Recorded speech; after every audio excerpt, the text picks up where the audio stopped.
Hola a todos y bienvenidos a un nuevo episodio del podcast en el que tratamos temas tanto de fondo para la reflexión sobre la libertad, como también temas de actualidad al respecto y girando sobre las problemáticas que rodean a la libertad. Y hoy vamos a hablar de un tema del que no se suele hablar mucho, pero que sí está muy presente en nuestra sociedad y también muy presente en las políticas públicas, muchas veces no demasiado bien orientadas, que se enfocan, que se impulsan desde el Estado. Vamos a hablar sobre la situación del juego en España, tanto del juego público como del juego privado. Y para hablar sobre esto hemos traído a dos personas. Por un lado, Alejandro Landaluce, director general de CJuego. Buenos días. Bienvenido. Y por otro lado, a David Conesa, responsable de comunicación del grupo Orenes. ¿Qué tal? ¿Cómo estamos? Muy bien, muchísimas gracias. Pues bienvenidos al podcast y, como digo, vamos a hablar sobre el juego. Y lo primero que os quiero preguntar, porque la regulación del juego es compleja y variopinta, y lo que querría es que ubiquemos a la audiencia. Es decir, ahora mismo, ¿cuál es la situación y la estructura del juego en España? ¿Qué se puede hacer como actividad de juego? ¿Qué no se puede hacer? ¿Quién lo puede hacer? ¿Quién no lo puede hacer? Etcétera. Bueno, principalmente podemos hacer varias divisiones. Una de ellas es entre juego público y juego privado. El juego público tiene una serie de juegos reservados, se llaman juegos de reserva. Un monopolio. Sí, es un monopolio que está permitido por la Unión Europea y entonces ellos se han quedado reservados pues lo que son las loterías, la quiniela, euromillones, todo ese tipo de juegos por parte de la sociedad SELAE, ¿vale? Que es Loterías del Estado. Está regulado por el Estado. Y después está también dentro de lo que podríamos llamar juego público, que es semipúblico, que es la ONCE, que está autorregulado por ellos mismos. El Estado está dentro de ese comité y que tiene pues, los rascas, todos los productos de la ONCE, como sus sorteos y el cuponazo y todo esto, ¿no? Y por el otro lado está el juego privado, que desarrolla una serie de juegos que nos han permitido, ¿no? Entonces estamos hablando de casinos, bingos, salas de apuestas, los locales de juego que son un poco que mezclan un poco diferentes.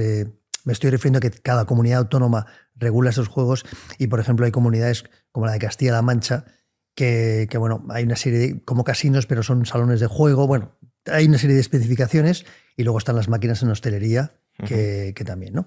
Y luego está el juego online, que es también juego, bueno, es una parte del juego que también la regula el Estado. Es decir, el Estado regula su juego y el juego online, ya sea de loterías suyo o de la ONCE o privado. ¿Vale? ¿Qué porcentaje del volumen de ingresos representa el juego público versus el juego privado? Podríamos decir un 50%. 50%. Hoy en día es un poquito más el juego privado que el juego público, pero sí que es cierto que en los últimos años el juego público está creciendo y bueno, podríamos decir que es casi un 50% para que tengan una imagen. Cuando hablamos de juego privado, has mencionado que está regulado, pero eso significa que prácticamente cualquiera puede desarrollar actividades de juego privado siempre y cuando cumpla la regulación, o el acceso al desarrollo del juego privado está muy restringido y muy limitado.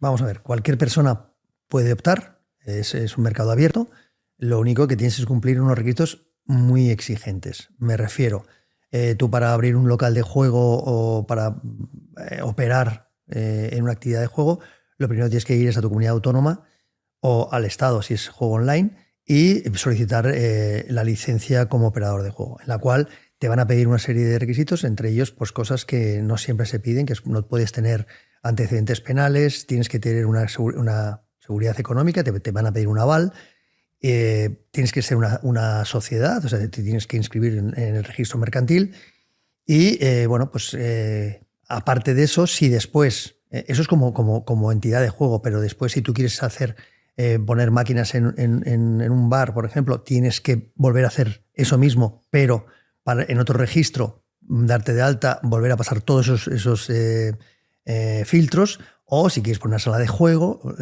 tienes que cumplir todo eso. Aparte de eso, cuando luego quieras abrir un local, te tienes que ir a tu municipio, donde estés, y cumplir con las normativas, que evidentemente en nuestro caso son normativas muy restrictivas, con distancias a colegios o distancias. Entonces tu local tiene que cumplir, aparte de los requisitos normales que te piden, pues que tengas que tener un baño, una entrada, con cumplir con todas las exigencias municipales, las que además nos ponen a nosotros, que son muy limitadas. Para que te hagas una idea, hoy en día en España abrir un local de juego está prácticamente restringido en toda España. Es muy difícil. Además, lo que hay que también destacar de la parte del privado es que está muy atomizado. La mayoría de empresas, hay un tejido empresarial muy amplio que está compuesto por pymes y por autónomos. Son pequeñas empresas que desde el año 81, cuando se legaliza el juego en España, pues bueno, salen hacia adelante o se pueden emprender.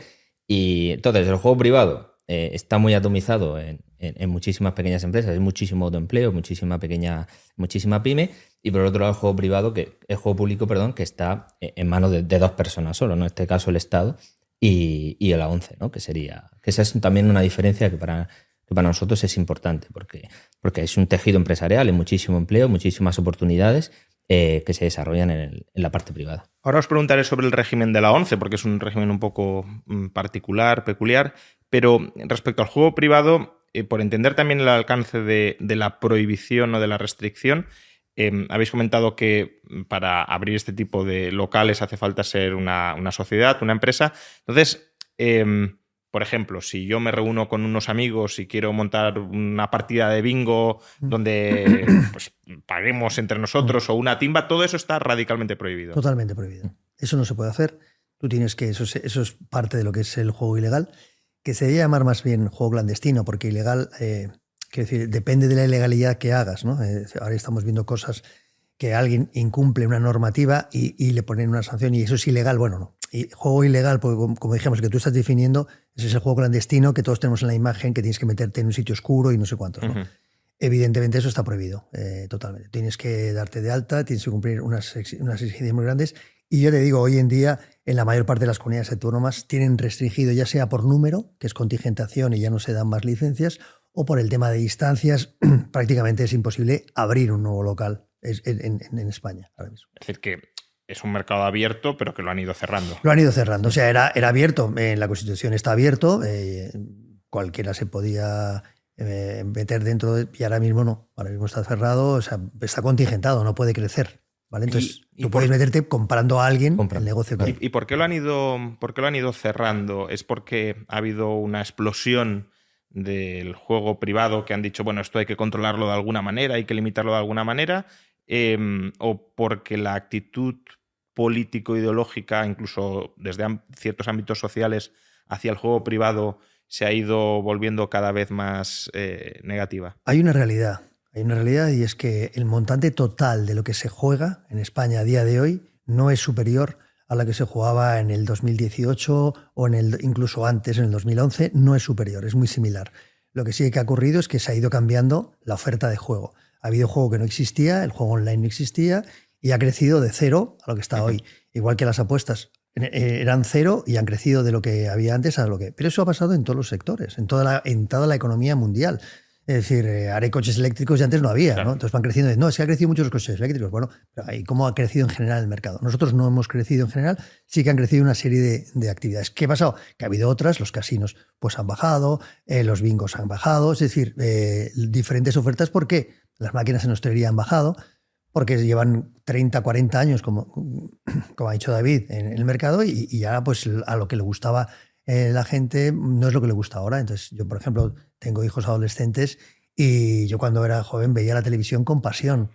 Ahora ellos no saben lo que es la televisión, no lo saben. Uh-huh. O sea, me cuesta ver un partido de fútbol o de tenis con ellos porque es una cosa que no saben ni para qué tenemos una televisión en casa, ¿no? Y hay una cosa que también que puede ser muy relevante y es que es el sector también el que impulsa esa regulación.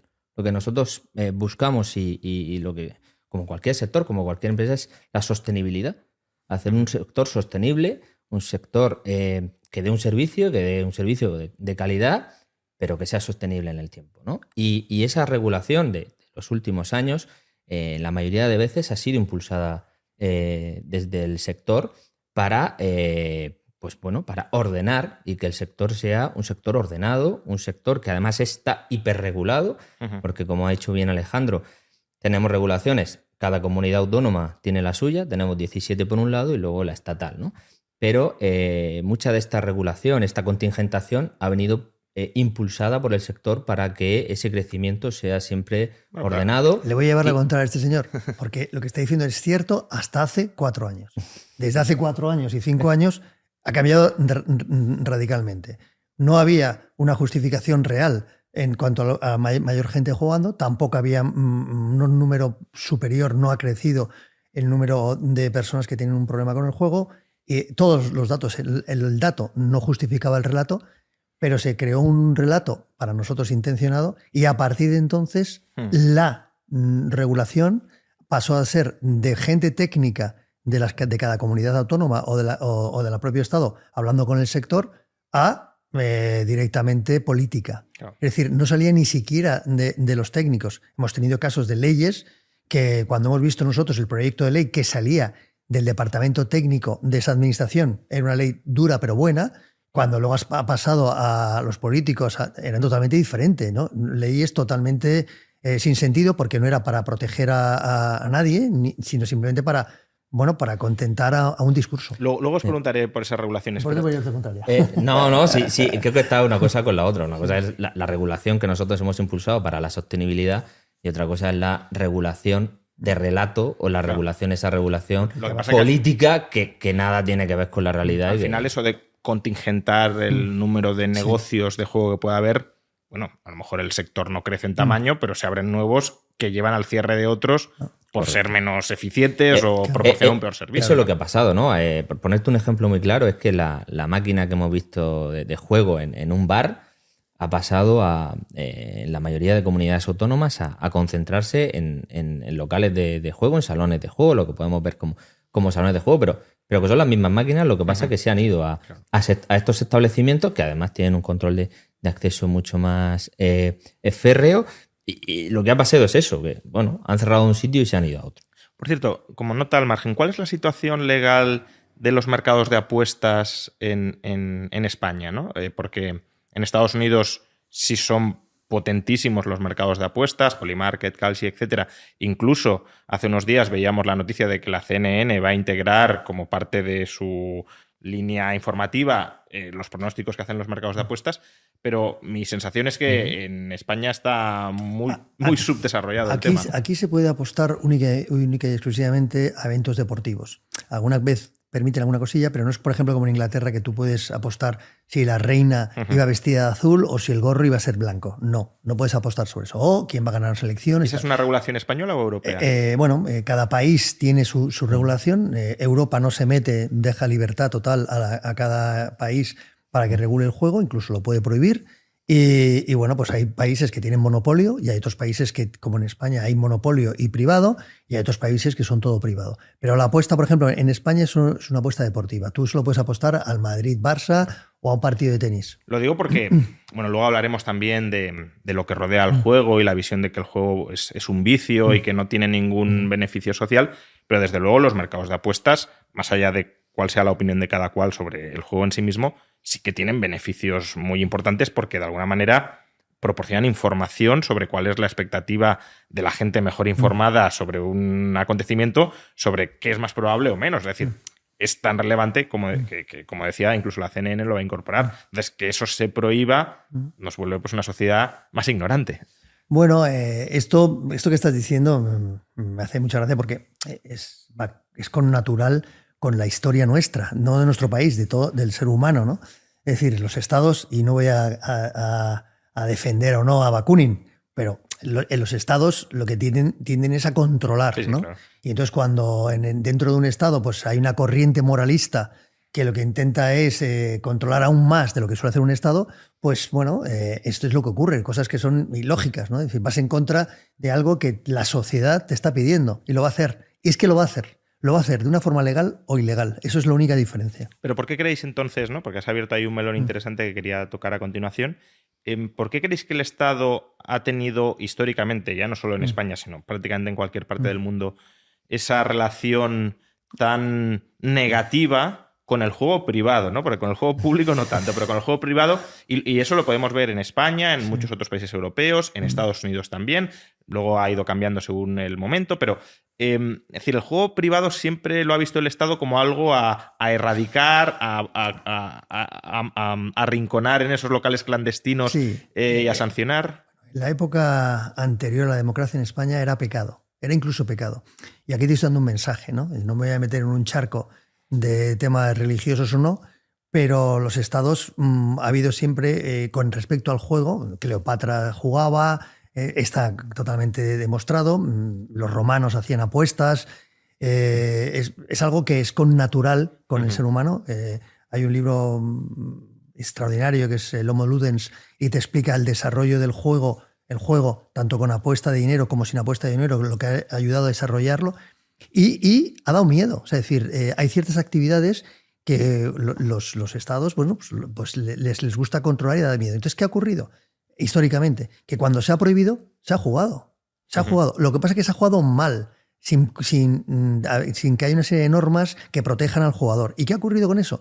Pues que eso ha dado mala fama al sector. ¿Por qué? Porque cuando una actividad la prohíbes y la gente va a seguir jugando a la que le divierte, porque hay gente que no le divierte y no lo va a hacer, pero a la que le divierte lo va a seguir haciendo, lo va a hacer sin protección de la policía, sin protección del Estado, sin control sobre quién juega o no juega, y todo eso lo que genera al final es una mala imagen de ese sector, que ha existido. Pero bueno, no solamente nos ha ocurrido con nosotros, ha ocurrido con otros sectores, y lo que no se dan cuenta, y bueno, yo creo que sí se dan cuenta, porque la mayor parte de los países, o sea, por ejemplo, los países asiáticos, se prohibió el juego durante muchísimo tiempo y es donde más se juega. O sea, es que es clarísimo. Es decir, tú no lo que puedes decir es no puedes poner puertas al mar. Si a la gente le gusta, lo que tienes que hacer es regularlo bien, ¿vale? Cuando ves un poco y luego de ese problema, en nuestro caso, es todavía mayor cuando el Estado tiene su propio juego. Porque si tiene su propio juego, tiene todo su mecanismo para hablar bien de su juego, es como si en España el gobierno tuviera el Ribera de Duero, entonces el Ribera de Duero es una maravilla, sienta genial, te une con los amigos, para la salud es lo mejor que hay, te quita todas las depresiones, y en cambio el Rioja o cualquier otro sitio es terrorífico porque te produce alcohólicos y tal. Es que justamente sobre esto te quería repreguntar, ¿no? Porque, a ver, uno puede entender que hay determinados elementos dentro de la sociedad que generan repudio, ¿no? Por lo que sea, por moralización, por consecuencias a largo plazo, por querer civilizar o educar al hombre y que no tenga tacha moral de ningún tipo. El caso más claro es el de las drogas, ¿no? En las drogas también ha sido una historia de persecución del Estado contra las drogas. Se han seguido tomando drogas clandestinamente, pero el Estado las ha perseguido. Pero en el caso de las drogas, al menos hay una cierta, tampoco una coherencia completa, pero una cierta coherencia, porque el Estado persigue todas las drogas o casi todas las drogas, salvo tabaco y alcohol. Pero es que aquí lo que tenemos es como si el Estado tuviese un monopolio de la distribución de cocaína y persiguiera la cocaína, ¿no? Entonces, ¿qué sentido tiene que el Estado persiga al juego privado moralizantemente y luego tenga un monopolio del juego público que está promoviendo activamente? Le quita la razón totalmente al Estado. Primero hay un tema que hay que separar, ¿no? Es decir, cuando lo has dicho como ejemplo está bien, pero la situación de la droga o, por ejemplo, del tabaco, está demostrado que toda persona que toma tabaco a lo largo de su vida es una decisión de libertad. Pero sí que está cierto que te va a producir un problema, ¿no? En el juego no es así, como otras cualquier actividades. La mayor parte de las actividades humanas, los coches, bueno, pues tiene un beneficio social y un coste social, ¿de acuerdo? El coste es, entonces, cuando tú haces la diferencia entre el beneficio social y el coste social, sale positivo o negativo. Entonces, ¿qué es positivo? Bueno, hay que regularlo bien. ¿Qué es negativo? Tienes que mirarlo, incluso a lo mejor puedes prohibirlo, lo que fuera, pero en el caso de los coches, pues ahora salen los eléctricos y vemos que hay un beneficio social y un coste social. El problema de nuestro juego es cuando solamente se habla del coste social. No todo el mundo que juega tiene un problema con el juego. Es más, todas las estadísticas, todos los estudios que se hacen a nivel internacional y en España, te demuestra que muy poquita gente porcentualmente tiene un problema con el juego. Poca gente. Y hay que decirlo, es un porcentaje pequeño. ¿Qué ocurre? Que esas personas sí tienen un problema. Y es un problema serio. Y luego lo hablaremos de ello, ¿vale? Pero esto ocurre Pues con otros muchísimos, con todas las actividades. Entonces, ¿cuál es el problema? El problema es que cuando el Estado es parte y juez y lo que tiene es toda su maquinaria apoyando al suyo, queda clarísimo que es una competencia desleal, porque todo el mundo habla de la lotería, de lo bonito que es, de bien jugado de la 11 y no sé cuántos, y resulta que los mismos juegos, pero hechos por nosotros, producen todo tipo de ludopatía. Es que por quizá la comparación con la droga, entiendo que a ningún sector le gusta que le haga. Yo no tengo una visión necesariamente tan negativa sobre la droga, o sea que. Pero busquemos otro ejemplo más blanco, si lo queremos. Tú lo has utilizado, el coche con motor de combustión. Imaginémonos que el Estado emprende una campaña masiva de el coche de motor de combustión es el diablo, hay que prohibirlo, en el año 2035 tiene que desaparecer porque contamina muchísimo, pero al mismo tiempo el Estado tiene fábricas y comercializa coches de motor de combustión y no pretende prohibirlo a partir del año 2035. Entonces diríamos, oye, ¿por qué estás no te crees su relato moralizando sobre la producción y distribución privada de coches con motor de combustión cuando tú estás produciendo y vendiendo esto y diciendo que es maravilloso? Entonces, esa hipocresía tan flagrante del Estado, ¿cómo se explica? Aquí hay un ejemplo claro de hipocresía y además de un debate totalmente artificial. Un debate que va más por un relato político que por un relato realista. Porque no existe un problema con el juego, porque, como ha dicho Alejandro, somos jueces, el Estado es juez y parte. Y como es un debate estéril, porque no existe un grandísimo problema, el coste, como todas las externalidades negativas, todas las empresas, todos los sectores tienen una externalidad negativa, no es tal, no es real, ¿no? Con el coche de combustión lo estamos viendo, pero también por el otro lado, las baterías de los coches eléctricos proporcionan también, son muy contaminantes, ¿no? Luego además tienes la parte del empleo, son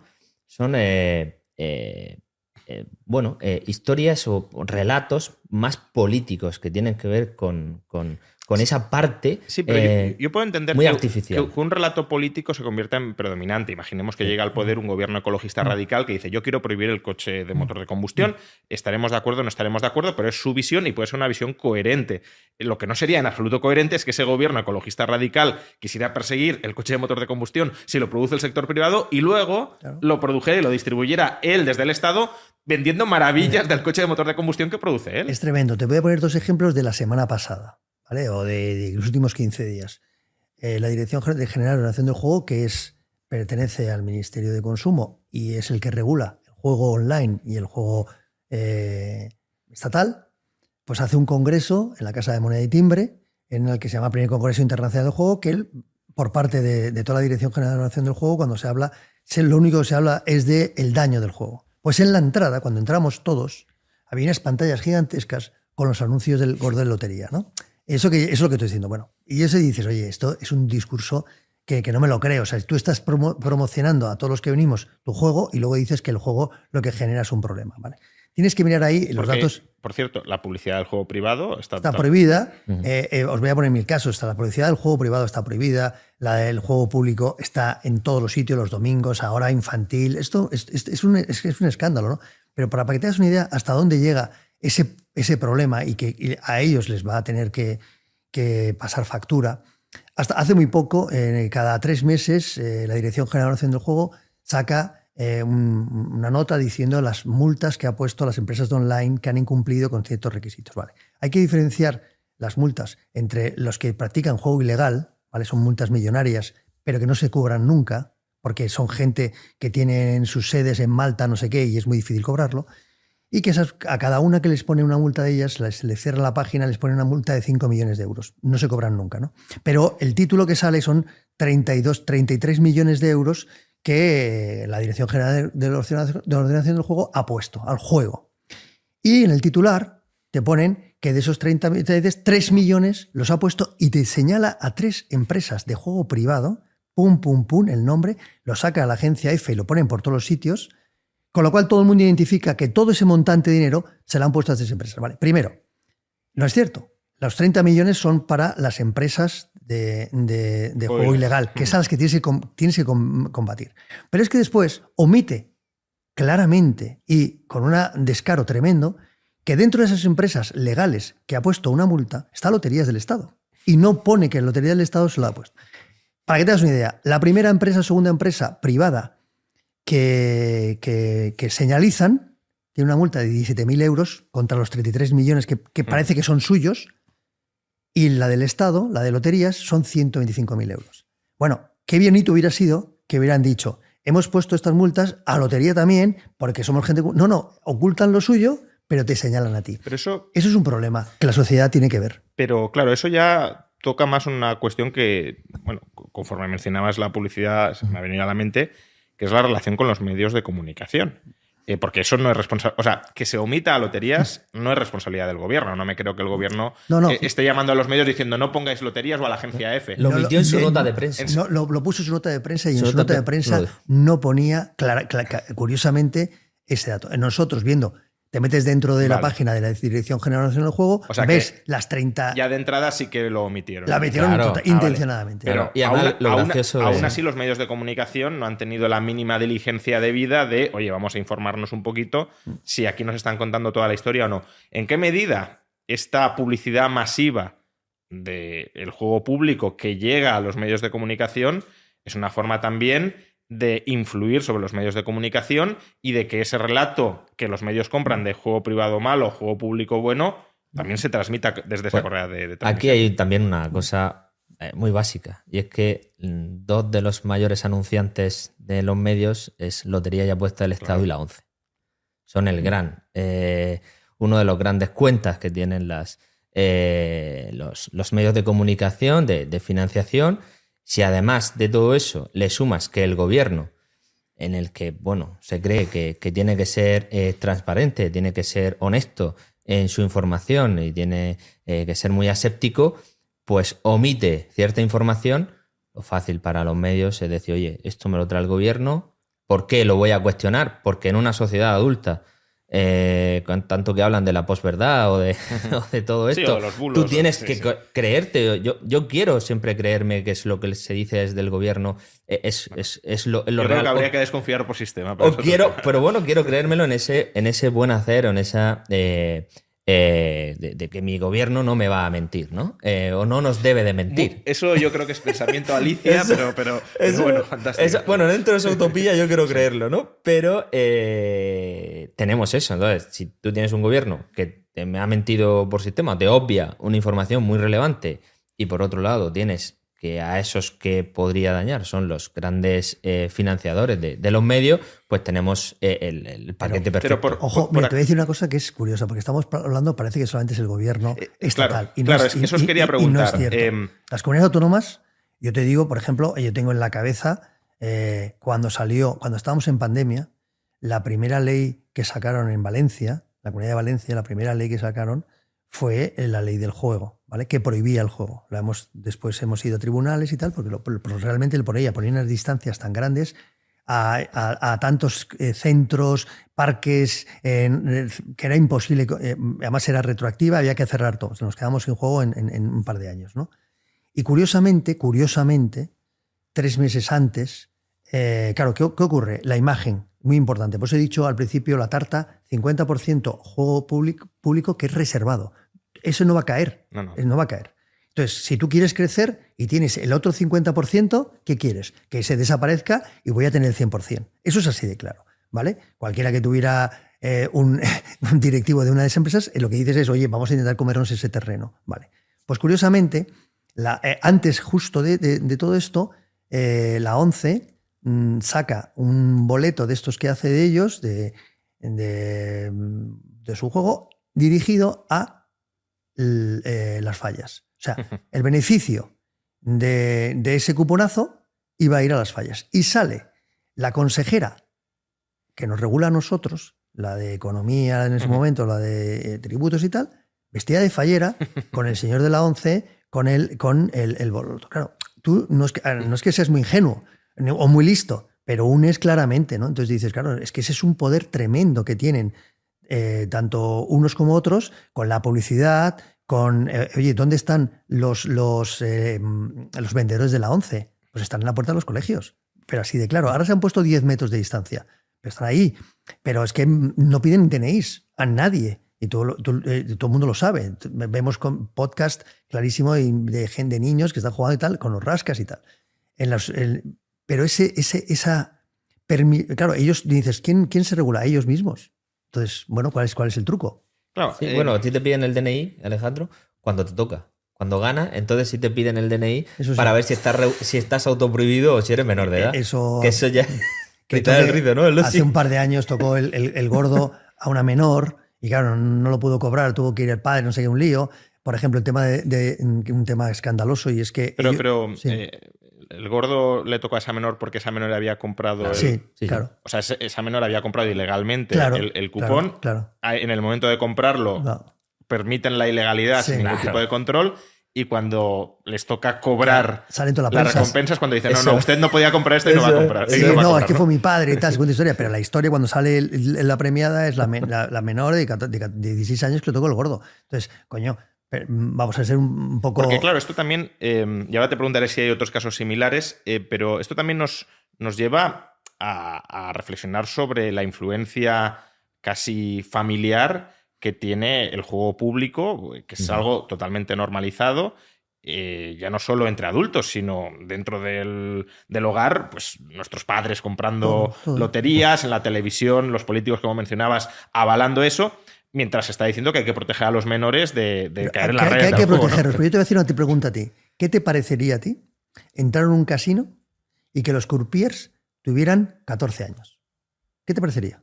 Bueno, pues sería ilegal desde un punto de vista laboral en general y diríamos, están pervirtiendo a esos menores. Vale. Y que la lotería del gordo lo hagan los niños de San Ildefonso, lo aceptamos todos. Bueno, todos en España. Yo cuando estoy fuera de España, en Alemania, en Francia, me dicen que si estamos locos. Tengo que decir que no somos nosotros, que es el Estado el que lo hace. Y decir, ¿cómo lo permitís? Y digo, bueno, es que es una tradición. No es una tradición. Es decir, es que lo han hecho. Y hay un juego que es el juego del niño y no sé cuántos. Y te salen anuncios de captación de menores y tal, y está totalmente permitido, lo permitimos todos. ¿Pero por qué? Porque ahí detrás de todo esto hay una campaña en medios de comunicación de la ONCE y de SELAE muy fuerte. Los medios, tú lo has dicho, coño, si son sus mejores clientes, ¿qué van a hacer? Pues esto, exactamente. Los clubes deportivos antes nos dejaban a nosotros el patrocinarlos, ahora no. Entonces, ¿quién patrocina la vuelta? Pues ¿quién la patrocina? SELAE. ¿Quién patrocina? Es así, es decir, es tan descarado. Pero claro, es lo que os comentaba antes. Uno podría entender, mira, hay una ofensiva general contra el juego y no quieren que el juego aparezca por ningún lado y lo buscan restringir al máximo, como se ha hecho también prohibiendo pues, la publicidad de tabaco, etcétera. Pero de nuevo, si hubiese una empresa pública de tabaco y dijera, no, pero usted, por ser público y vender tabaco, sí se puede publicitar, diríamos, ¿qué sentido tiene esto? Sí, yo por lo menos que la sociedad se lo plantee, ¿no? Que la sociedad coge y diga, oye, esto suena un poco raro, lo que tú estás haciendo ahora, ¿no? Entonces, claro, con el que todo este ejemplo que estás poniendo son muy claros. O sea, ¿por qué estamos permitiendo que la empresa pública que más dinero genera, que es SELAE, tenga todos los tipos de publicidad?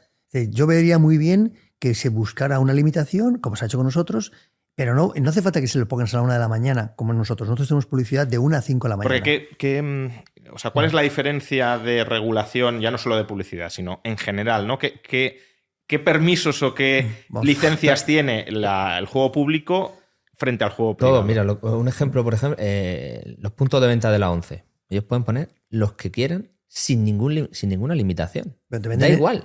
Pueden haber vendedores. Gasolineras, en correos, en hospitales, en todos los sitios. Sí. Lo que estoy diciendo, pero ahora mismo ellos han puesto esto, ellos se autorregulan. Han puesto una distancia hace poco de una distancia de 10 metros ellos mismos a los colegios, lo cual es un poco chiste, ¿no? La 11. Sí.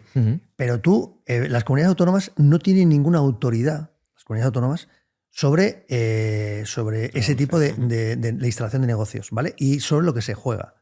Nosotros sí, nosotros tenemos que pedir una autorización y tenemos que cumplimentar todo lo que se hace ahí. Es decir, oye, por ejemplo, en un bar, el juego que se hace en un bar con una máquina te dice no se puede jugar más de €1, no te puedes dar más de 500 euros en premios, te lo están regulando. No puedes tener el sonido puesto, tienes que la distancia de las partidas es X, no pueden ser demasiado fuertes. Es decir, todo está regulado. El juego de ellos no, ¿vale? Entonces, por ejemplo, publicidad. Nosotros podemos publicitar solamente de 1 a 5 de la mañana, ¿de acuerdo? Tú vas un sábado o un domingo a las 9 de la mañana, 10 de la mañana, 11 de la mañana, Tú ves el programa de las elecciones, te lo interrumpen para el sorteo de la 11 y te lo vuelven a interrumpir para el sorteo de SELAE. Es así, estamos todos esperando a ver quién ha ganado las elecciones y te están mandando sus mensajes. Además son mensajes totalmente de dile no a tu jefe, o sea, cambia tu vida, soluciona tu vida. O sea, son mensajes terroríficamente peligrosos que no deberíamos hacerlos, claro. Nadie, ¿no? Decir, oye, son mensajes que estás diciendo a un joven, a un tío de 18, 20 años, que no tiene que trabajar porque le vas a dar el sueltazo de tu vida. O sea, son muy peligrosos y están permitidos. Nosotros no. Las distancias nuestras, ya te digo, estamos restringidos en la apertura, pero las distancias que tenemos que cumplir, que se han ido imponiendo, todos los controles que hacemos en la entrada para los jugadores, los avisos que tenemos que hacer en las pantallas de online, de llevas más de 5 minutos jugando, has jugado más dinero del que debes, vete a valer. Todo eso, que está muy bien, porque es la protección al cliente, el Estado realmente no cumple nada sacan una serie de normativas, ahora vamos a pedir el DNI, pero tú cuando estás en un bar y estás comiendo y te entra el vendedor y no sé cuántos, primero ese vendedor tiene una pinta no creo que esté dado de alta en ningún sitio, ¿vale? Porque vemos cómo entran y te lo venden, te salen, es decir, si viéramos la red de vendedores tanto sobre todo de SELAE de la lotería, que no están dados de alta en ningún sitio, eso es una vergüenza, pero si eres el Estado, sí. O sea, ¿cómo cumples tantas cosas? Pero bueno, estamos ahí, todo lo permitimos. Sí, son reglas de juego totalmente diferentes. Jugamos en el mismo tablero, pero unos van con tanques y aviones y otros poco más que con bicicletas, ¿no? Entonces, es diferente. Nos dejan muy poquito margen, ellos lo tienen todo y es una competencia, además, donde es juez y parte, donde, oye, cuanto más te restrinja a ti, más capacidad tengo yo de y hay muchas cosas en nuestra normativa que no queremos que se quiten. Insisto, yo no creo que sea bueno, y no lo digo por decir, lo digo porque lo pienso, que haya publicidad de juego. Si el juego está prohibido para menores, no puede haber publicidad un sábado o un domingo a las 10 de la mañana. No puede haberla para nosotros, pero tampoco para ellos. O sea, lo que yo estoy diciendo es que no quiero su libertinaje. Lo que yo quiero es que ellos... Oye, que cumplan las mismas cosas. Y sobre todo que el mensaje negativo no sea solo hacia nosotros. Lo que tú dices, oye, esto decidimos toda la sociedad que es malo, pues se prohíbe. Perfecto, pero para todos. No me digas que ahora no, pero el juego público es extraordinario. No. Lo queremos prohibir. Hacemos un debate entre la sociedad, hacemos un debate en el Congreso y en el Senado. De acuerdo, pero es todo el juego. Porque además si dijéramos, bueno, el juego público al final tiene una penetración marginal, prácticamente solo el 1 o 2% de la población convive con él y es población que está más o menos concienciada, profesionalizada, pues podríamos decir, hombre, no tiene mucho sentido colocar ahí el foco. Pero ya hemos dicho antes que la mitad de la tarta del juego es pública, pero además, ¿qué cantidad de gente, por ejemplo, juega al gordo, al niño, a la 11 habitualmente, la quiniela, la primitiva? Todo el mundo. Todo el mundo. Además, ahora y en estas fechas de Navidad hemos visto y se hacen millones de programas y todo el mundo se jacta de ver esas colas kilométricas en puntos muy concretos, ¿no? De ojos de la ciudad de Madrid, ¿no? Esas colas kilométricas en Doña Manolita, donde todo el mundo... Y además le preguntan, oye, ¿cuánto te has jugado? No, llevo 300 euros. ¡Oh, qué bien!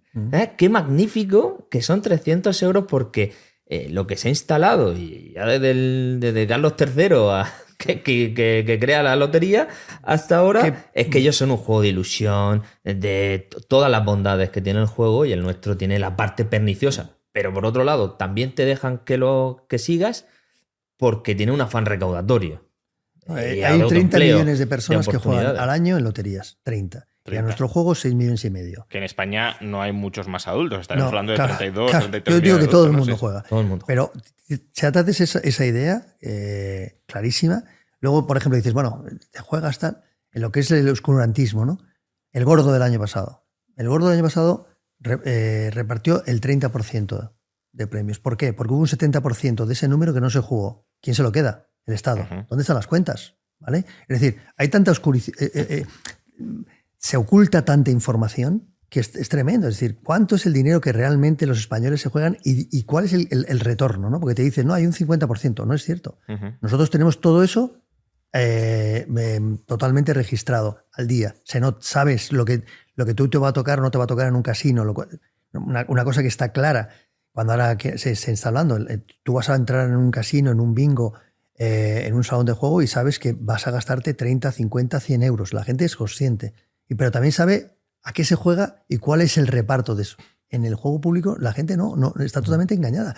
Pero, oye, tu pregunta, hay 30 millones... Hay una cosa es muy importante que la gente tiene que entenderlo, porque se habla un poco también de que es inocuo. No es cierto. Los datos te lo vienen a decir. Es decir, a qué juegan las personas que tienen un problema de juego. Eso es una gráfica, una tabla que hasta este año salía en los estudios de adicciones comportamentales del Ministerio de Sanidad y que casualmente la han quitado, porque te decía, ¿a qué juegan? Pues principalmente juegan a la lotería. Pero no quiere decir que la lotería sea más adictiva. No es cierto. Estaría yo manipulando y no soy así. No, pero es que como a lo que prioritariamente juega todo el mundo es a la lotería, la gente que tiene neuropatía, claro, a lo que juegan es a eso. Es una ¿A qué es lo segundo que más correlación que no implica causalidad. Lógica. Pero, ¿A qué es lo segundo que más juegan? A los rascas de la 11. ¿Vale? Estaba así. Después, ¿a qué es lo que juegan? Pues las apuestas deportivas. Pero es que es una cosa muy lógica. Es decir, quiere decir que el que juega a todo. Y si tienes un problema con el juego, juegas a todo. Claro, porque ahí uno podría decir, bueno, a ver, el gordo, por muy adictivo que sea, solo puedes jugar una vez al año, ¿no? Entonces, te puedes gastar esa vez mucho dinero, y de hecho hay gente que se gasta muchísimo dinero, pero no es un comportamiento compulsivo. Tienes como un periodo de desintoxicación, digamos. Pero ¿hasta qué punto es así? Porque Loterías también tiene otros juegos en los que se puede jugar más regularmente. Claro. Y luego decías, el segundo que más juega son los rascas de la 11, que también puede llegar a ser muy adictivo, ¿no? Total, pero mira, hay una cosa muy graciosa que has dicho. Todo lo que se juega, todo el montante que se juega en el sorteo del gordo es lo mismo que se juega en toda España durante todo el año en las apuestas deportivas. Para que se haga un poquito la magnitud, ¿no? O sea, decir, eso es que durante todo un año tú te estás jugando 5, 6 euros a unas apuestas, o 2 euros, o 1 euro, o tal, y todo lo que te gastas en todo el año, toda España, es lo mismo que se gasta toda España en el juego del gordo. El gordo es el juego olímpico que hay en España, sin duda.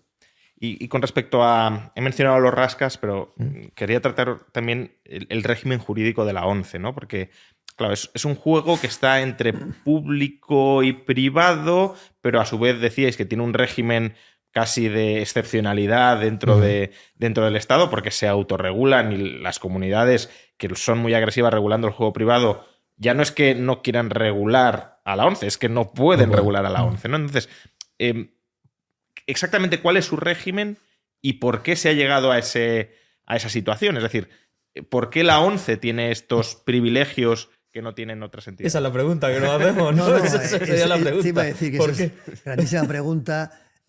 Nadie es, vamos, que decir, es el gran misterio, ¿no?, de este país. Todo el mundo sabe quién es la 11. Todo el mundo sabe lo que ha pasado durante muchos años con la 11, los problemas que ha habido o no ha habido. No todo el mundo. Piensa que este podcast lo ve gente relativamente joven. O sea, que si puedes, explica un poco cuáles han sido esos problemas. Pues han tenido problemas de todo tipo, ¿no? Pero me refiero desde gente que ha participado en competiciones sin tener ni una deficiencia.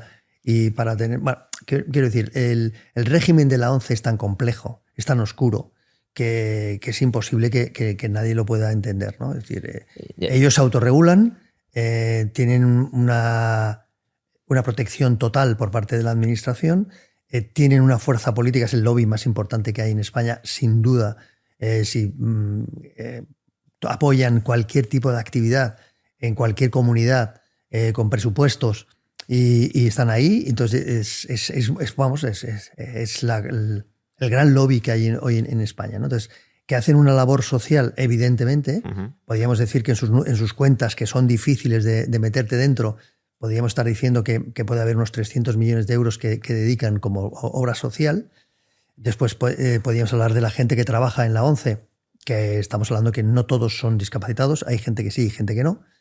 Pero es que el juego privado, por ejemplo, nosotros, de tasa específica, no de impuestos, que pagamos los impuestos que todo el mundo, de tasa específica de juego, nosotros estamos pagando alrededor de 1.100, 1.200 millones de euros anuales. Eso es nuestra contribución social.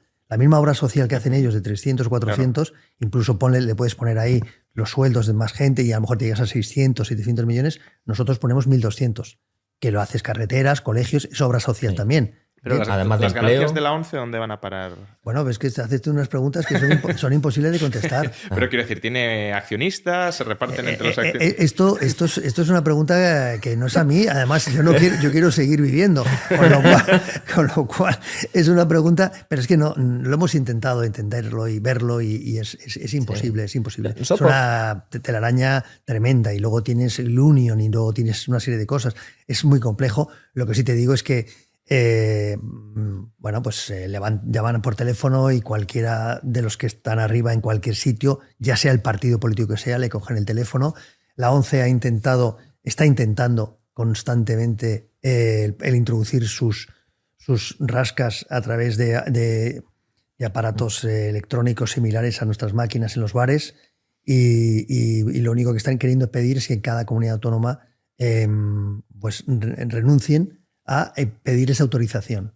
Y una vez que hagan eso, instalar sus productos. No lo están consiguiendo porque siempre hay gente con cierto sentido común y que al final, pero se ha conseguido en el último segundo, en el último minuto, porque tienen una potencia tremenda. Es decir, la ONCE es digno de estudio, de análisis. Si yo fuera periodista kamikaze, porque hay que ser kamikaze, o sea, luego, sin miedo a nada. Si son otro potente anunciante, pues obviamente... Claro, un potente anunciante tiene ese halo de ese buenismo, ¿no? Donde dan ese empleo y cuando nació, pues bueno, tenía ese fin social muy claro, donde daba ese empleo a personas con discapacidad, pero que ya hemos visto que durante el tiempo ha evolucionado en ser un tiburón, un killer en el juego, donde ya el rasca no te lo está vendiendo en la gasolinera, no hay ninguna persona con discapacidad detrás. Los juegos, si te metes en juegos 11.es, ellos tienen sus slots igual que un casino. Ya han pasado a ser una maquinaria y que sigue gozando de los privilegios de hace 80 años que tiene la ONCE, donde bueno, se ha dejado esa permisividad, donde ellos han sabido explotar muy bien, con una capacidad financiera en los medios de ese buenismo, donde ellos también son ilusión y hacen una gran obra social, pero que luego si rascas un poquito detrás... Pues no rasques. Mira, te voy a contar una cosa, una empresa personal y para que veas un poco el funcionamiento, la fuerza que tiene. Nosotros fuimos hace años a un bufete de abogados muy bueno para pedir un informe totalmente independiente de una situación legal con relación a esto que te estaba diciendo de los productos de la ONCE en las comunidades autónomas. Nos hicieron un informe extraordinario y claro, tú haces tu informe, tú lo pagas y es tuyo, ¿verdad? Y entonces vas a las comunidades autónomas y le dices, oye, mirar, este bufete tan importante nos ha hecho esto para demostraros que Tal que a 2 meses o al mes me llama del bufete de abogados y me dicen, oye, pero ¿cómo has podido hacer esto? ¿Y cómo lo has podido llevar? Y digo, pero espera un momento. No sé, yo soy ingeniero, ¿no? Entonces digo, mira, no te entiendo bien. Yo te pedí un informe que lo has hecho totalmente independiente, lo has firmado, ¿vale? Tu colegio, yo estoy en el colegio de ingenieros, tú estás en el colegio de abogados, lo has firmado, ¿sí? Notario, tal, no sé, sí, vale. Y ya es mío, ¿vale? Y no lo he hecho público más que se lo lleva a la administración que te dije que lo iba a llevar. Me dice, bueno, sí, pero es que ahora precisamente la ONCE es nuestro cliente y tal, entonces me haces mucho daño. Es decir, claro, vale, quiere decir que ya no puedo contar contigo para nunca más, ¿no? Y dice, no, claro, ya no puedes. O sea, eso es así. Es decir, cualquiera que tenga un contacto, pues te das cuenta cómo funciona, ¿no? Esto no es mentira, no he dicho nombres, no he dicho cosas, pero es totalmente cierto. Entonces, te das cuenta que estamos luchando pues, contra un gigante, y Sela es otro gigante, claro. Y nosotros pues tenemos tirachinas y ellos tienen bazocas. Entonces la sociedad piensa que somos lo peor del mundo y que ellos son lo mejor del mundo, y la realidad es que somos personas como la propia sociedad, en la cual intentamos cumplir las normas y dedicarnos a un negocio que evidentemente tiene una connotación negativa, como todos los demás, que está hipercontrolada que hacemos todo el esfuerzo posible para que esto no crezca, pero solamente se habla de eso y además se nos apunta a nosotros en cualquier tema. ¿Que hay 35 millones de sanciones a ilegales? No, pero tú tienes 17.000 euros, a ti te señalamos. Que cualquier tema, ¿no? Que juegan, por ejemplo, el otro día hay un tema muy gracioso, perdona, pero lo voy a decir porque es así, con los estudios que se hacen a través del Ministerio de Sanidad con estas encuestas que hacen y realizan, y es el informe de adicciones comportamentales, ¿no? Bueno, cuando pedimos los datos por comunidades y se ve que en una comunidad, casinos, hay un 17% de personas, el porcentaje no es exactamente lo que estoy diciendo, de menores que juegan, pues sorprende, porque es imposible entrar a un casino. Vale, pero cuando en esa comunidad no hay un casino y te dice que el 17% juegan a casinos, es que me estás tomando el pelo. O sea, ¿quieres que me ponga a llorar? Por favor, haz las preguntas bien, no las hagas capciosas. Es decir, jugar al mus o jugar al póker en tu casa con tus amigos no es ir a un casino.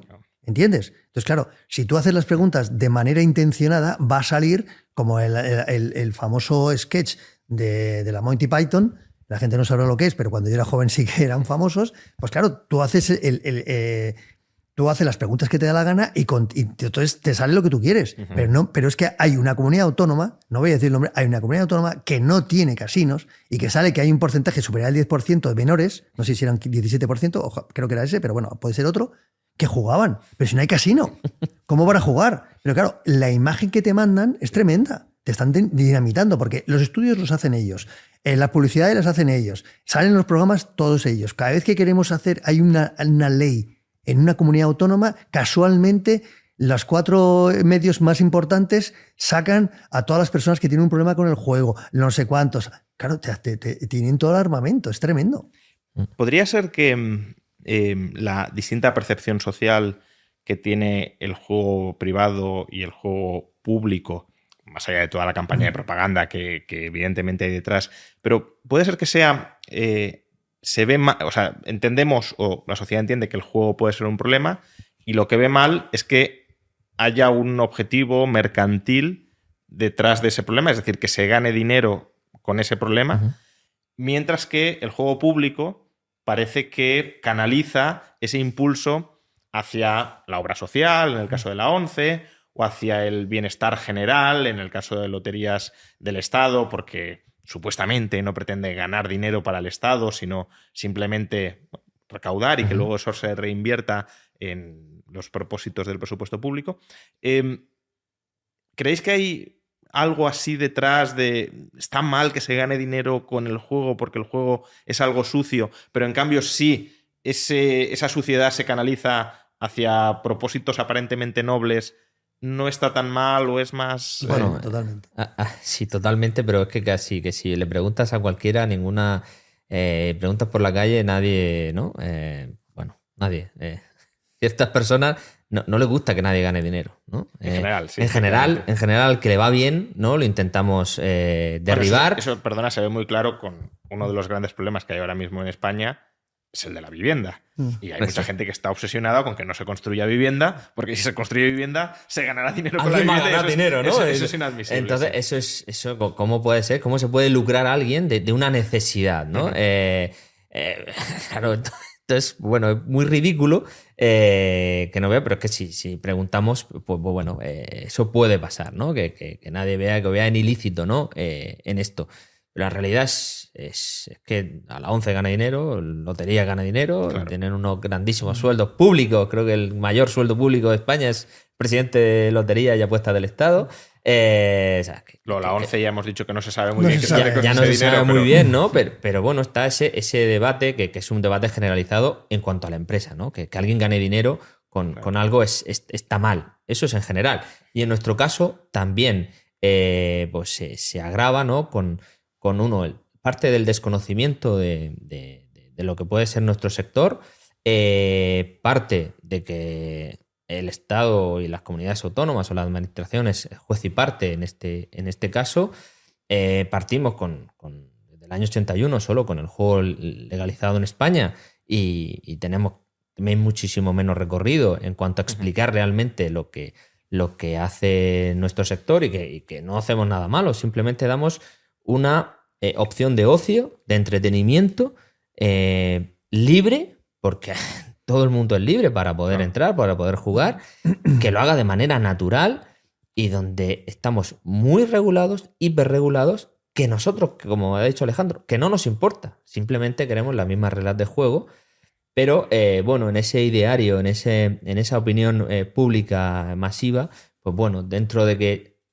alguien está ganando dinero es malo, pues nosotros también somos malos, ¿no? O como hace poco también la parte, no sé qué ha sido un empresario de los hospitales privados que también ha hecho unas declaraciones, pues quizás no muy afortunadas, pero también es malo que alguien quiera hacer... Tú vas a un bar y si el bar está abierto es porque gana dinero. Si no, cierra.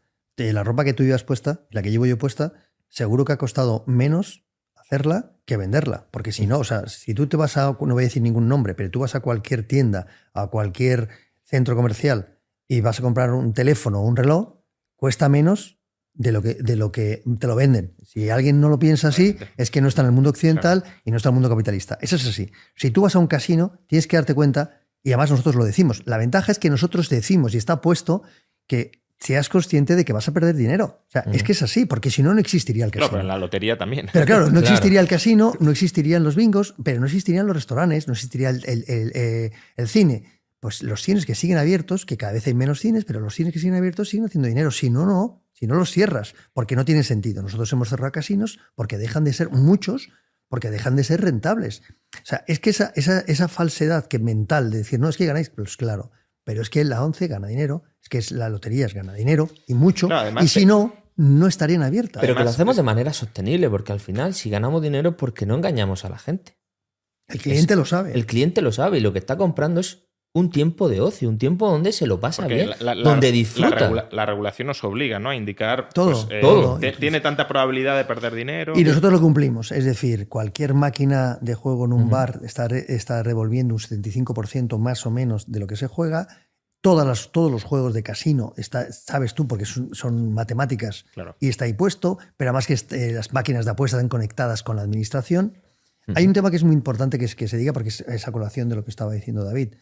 El otro día en un congreso, un catedrático de matemáticas dijo algo muy, muy interesante, y es lo del coste social, lo del beneficio social menos coste social igual al excedente social. Y en el beneficio decía que dentro del beneficio social del juego no solamente hay que hablar de lo que hablamos nosotros, de los impuestos, del empleo, de todo este tipo de cosas, de riqueza que generamos, todo esto lo vemos como el beneficio social, pero él decía que hay un beneficio, que es el que tú estabas mencionando antes, que hedónico, de lo que a la gente le divierte el jugar. Y entonces esto se valora económicamente. Y entonces a través de encuestas tú le preguntas cuánto dinero tú estarías dispuesto en esta hora, o sea, tú sales del bingo y le dices, has estado una hora, vale, ¿cuánto has jugado? Pues mira, he jugado 30 euros, vale. ¿Cuánto hubieras jugado?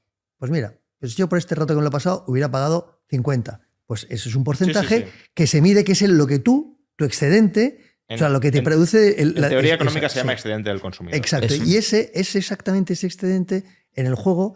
Pues en loterías también lo existe. Además es alto en loterías, es alto.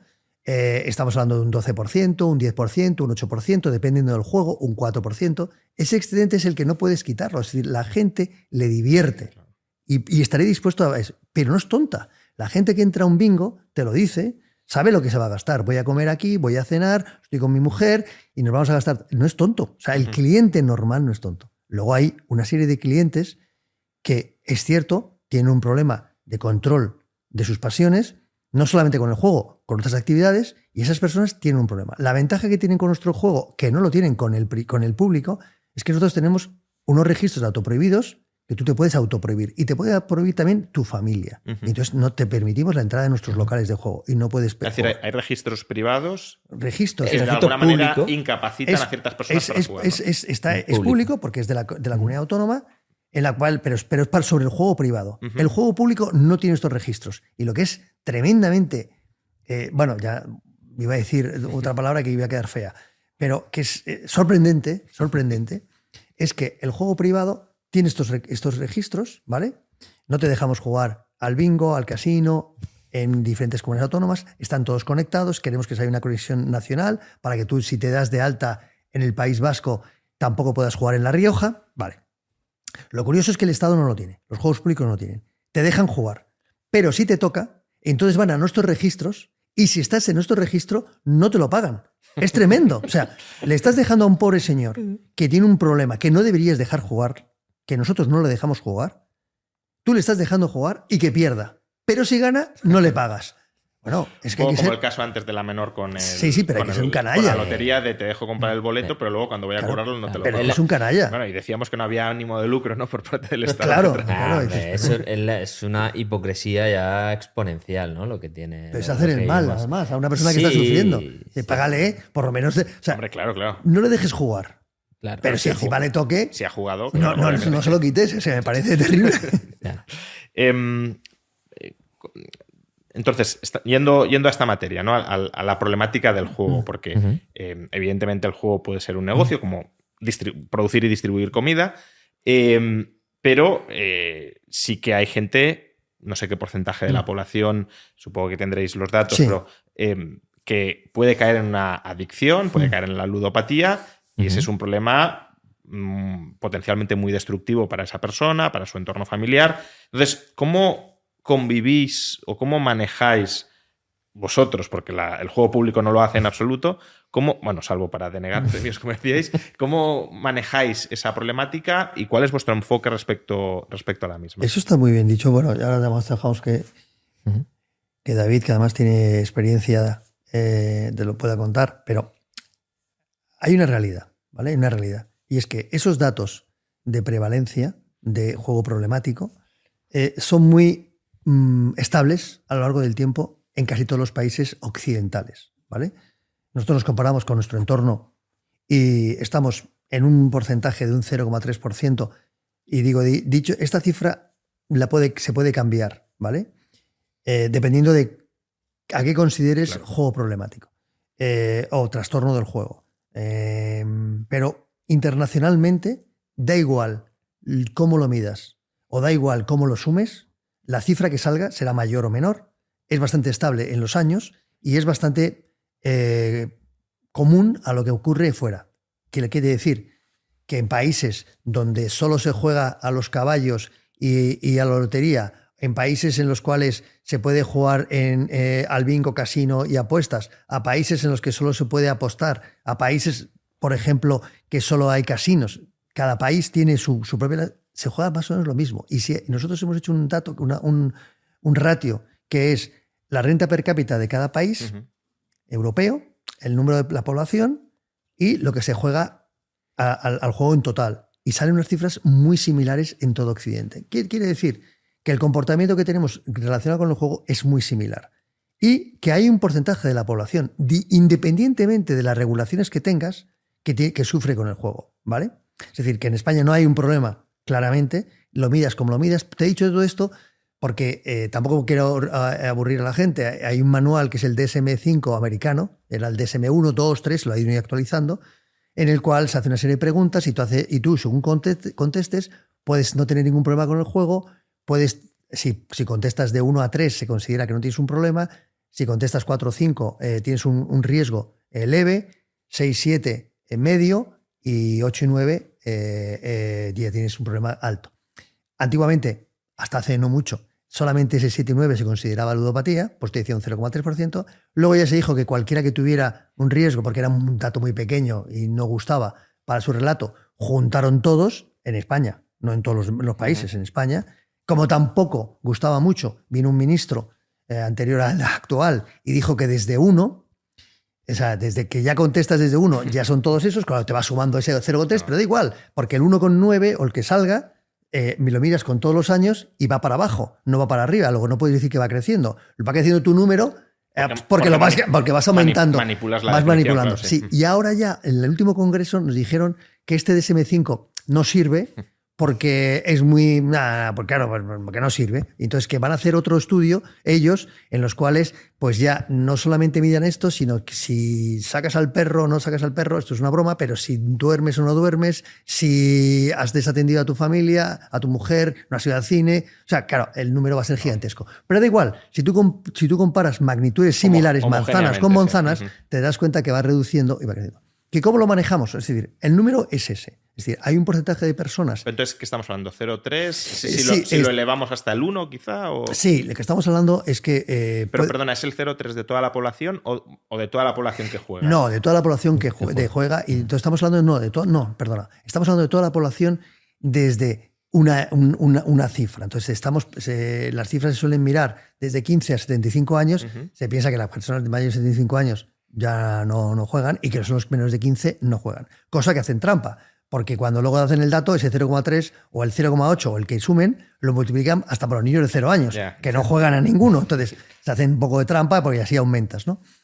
El tema está en que ese número que podemos decir, ¿qué número de personas están dadas de alta como patología del juego, como ludopatía en los hospitales españoles? Esa es una cifra la más baja, la que dices, bueno, de aquí para arriba. Bueno, hay 7.500 personas. Dices, oye, tampoco son muchas, 7.500. Pero bueno, esas personas lo tienen ahí detectado. Luego hay mucha gente, o hay gente, que puede que la tenga y que no vayan. Y es verdad. Entonces, para eso haces unas encuestas para ver, oye, tú podrías, y coges la población y es una estimación. Claro. Una estimación. Esa estimación puede ser un 0,3%, estaríamos hablando pues, de unas 50.000 personas, 60.000 personas que podían. Claro, ahora ha ido creciendo desde muy grave y débil en todos, y ahora pues en vez de esos 50.000 que antes se pensaba, pues puede estar hablando de 300.000, ¿vale? Por la laxitud de la definición. Claro, pero estás hablando de un número aún no, sobre el conjunto de la población. Claro, no excesivamente grande. Entonces, bueno, pues me imagino que en unos años conseguirán meter ahí a más gente porque ahora quieren multiplicar no solamente a esas personas, sino a las personas de su entorno, a las de su comunidad, a la de... En serio, ¿eh? Como perjudicados. Sí, entonces al final el número se va a multiplicar por 7. Pero da igual que se multiplique por lo que sea. Lo que tenemos que ser conscientes es que hay un número de personas que sufren porque no tienen un control sobre su persona y el juego. Y eso es una realidad. Que luego digamos que el número que sea, me da igual. A esa gente hay que atenderla. Y a esa gente lo que hay que hacer es prevenirla, educarla, atenderla y hacer normativas que realmente vayan a eso. No me sirve para nada medidas efectistas, ¿vale? Es decir, vamos a poner, que lo hay, está en nuestra regulación, no me lo estoy inventando, una distancia de 500 metros a las guarderías de 0 a 3 años. Señor, con eso no hay ni un solo niño de 0 a 3 años que juegue, que sepa lo que es el juego, que tenga dinero para apostar y que encima tenga ludopatía. No haga esa medida. O sea, va a quedar bien con su grupo de TikTok o con su red social, pero no está afrontando el problema. El problema es esa gente que sufre. Me da igual, en serio, que lo midamos de una manera o de otra, que salga un número u otro. Hay un porcentaje de la sociedad que no. Y luego hay un gran porcentaje de la sociedad que no tiene problema con el juego. Igual que no tiene problema con el sexo, no tiene un problema con el chocolate, no tiene un problema con muchas cosas. Usted no prohíba, porque lo que vas a hacer es que lo que pasó con la ley seca, cuando se prohibió, la gente bebió más en Estados Unidos, pero bebió mal alcohol, claro, y tuvo muchísimos problemas. Lo que usted tiene que hacer es controlarlo, pero haga medidas que a esa gente realmente le atienda. Nosotros pagamos 1.200 millones de euros con los cuales se pueden hacer realmente muchas cosas para educar, prevenir y atender a esa gente. ¿Por qué? Porque el que tiene ese problema, él tiene un gran problema. Y lo que tienes que hacer es ver qué es lo que le pasa no solamente con el juego, porque posiblemente le pase, y así está demostrado, con más actividades, y a ese señor hay que atenderle, ¿vale? Porque lo que... Y no dejarle jugar. Lo que quería preguntar... Claro, o sea... No dejarle jugar ni a la lotería. Ni a la lotería, claro. Sí, o sea, también...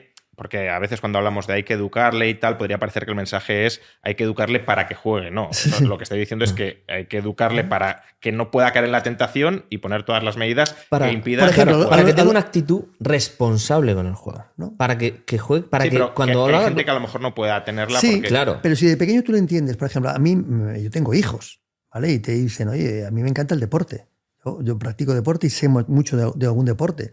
Y dice... Oye, ¿por qué no apuestas y ganas dinero? No sé qué. No. Entonces yo directamente les digo, vamos a ver, con las apuestas lo que tú haces es divertirte, ¿vale? Yo veo un partido de dos jugadores y me divierto viéndolos y digo, mira, pues voy a apostar por este que gane tal. Pero sé que las casas de apuestas es un negocio lícito, lógico, y a la postre hay más gente que pierde que gente que gana. Pero porque es así, igual que tú, lo que he dicho antes de la camisa, que te cuesta más de lo que le cuesta hacerla. Entonces, Eso es la educación. Es que ellos se den cuenta que si tú quieres ir a un bingo, es para divertirte, pero no es para ganar dinero. Para ganar dinero, no. ¿Vale? Es para divertirte. ¿Que alguna persona gana dinero en un bingo? Lógico, porque esa es la gracia de ese deporte.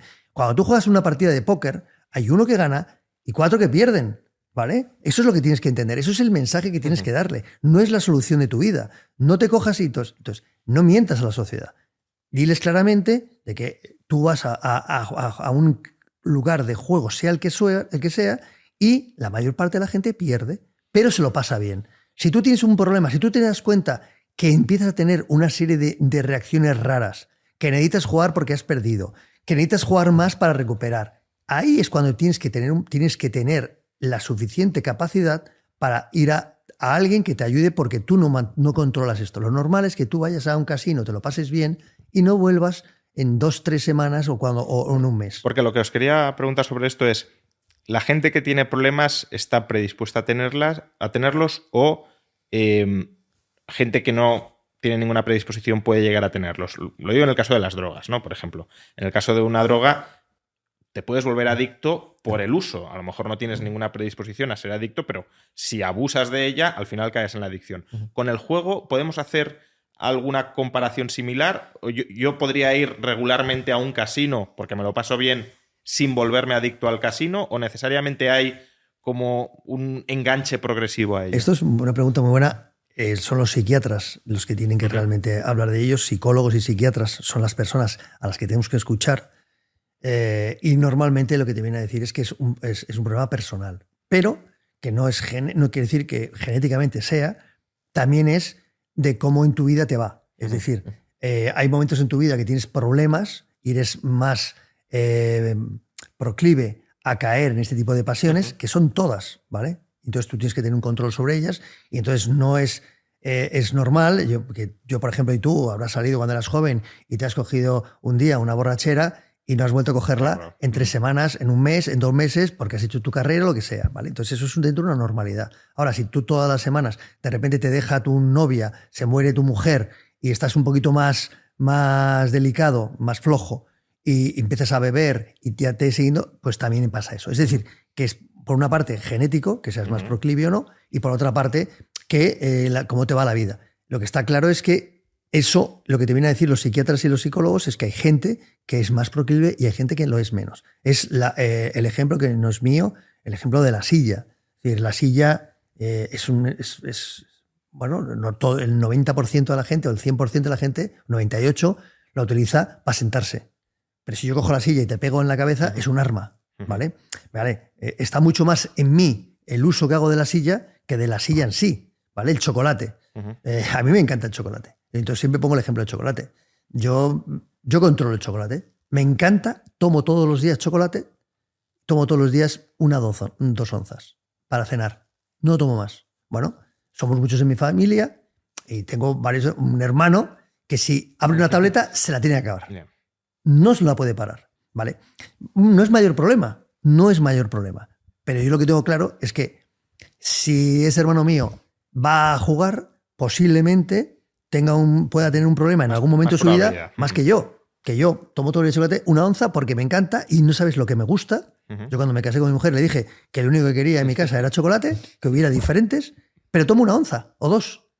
No me produce esa sensación. Y hay gente que sí. Entonces, claro, que a mí me prohíbas el chocolate porque a mi hermano no lo puede controlar, no. Ahora, a mi hermano hay que tener cuidado con él. Hay que mirar a ver qué pasa, y cuando viene a casa le decimos, oye, no te lo abrimos chocolate o te damos la mitad. Para que no... Y te lo quitamos. Y te lo quitamos porque tal. Entonces hay que hacer eso, hay que proteger a la buena sociedad, pero lo que no puedes hacer es ir prohibiendo cualquier actividad, pues ya te digo, todas las actividades, tienen un coste social. Y que hay que centrarnos también en la parte positiva, que es que el 99,7% de la población que juega se lo pasa bien, no tiene ningún problema y disfruta con eso, ¿no? A veces nos quedamos solo en ese dato que nos ocupa y nos preocupa, pero también nos ocupa. Y aquí también hay 2 cosas, que es que muchas veces cuando se habla de ludopatía, de personas con algún problema o trastorno con el juego, también se nos achaca solo a nosotros, como que somos ese culpable, cuando lo que hemos dicho desde el principio es que se juega al 50-50 y todos somos responsables y todos nos tenemos que ocupar. Y como decía al principio, las empresas del juego lo que nosotros queremos es esa sostenibilidad de nuestro negocio, esa sostenibilidad social. Y por eso lo que estamos haciendo y hacemos cada día es mejorar nuestros controles y mejorar nuestra actividad luego, para hacerla más responsable. ¿Tú prohibirías los teléfonos?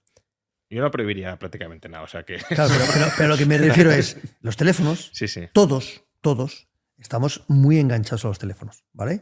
¿Por qué? Porque se ha convertido en algo muy positivo en nuestra vida. Nos da muchísima información, nos da muchísimo placer, nos da muchísimas cosas, pero evidentemente hay gente que es que no es capaz de vivir sin el teléfono.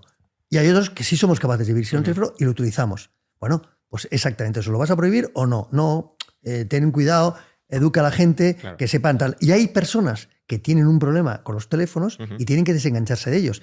Pero es que te digo, es algo tan evidente como un teléfono. No, incluso... La informática, las redes sociales, los videojuegos, todo esto produce pasión, produce satisfacción. No soy yo el primer filósofo que dice que todas las pasiones, hay gente que sabe controlarlas y hay gente que no sabe. Y hay algún simpático, como Oscar Wilde, que decía que la única manera de tratar con las pasiones es sucumbir a todas ellas.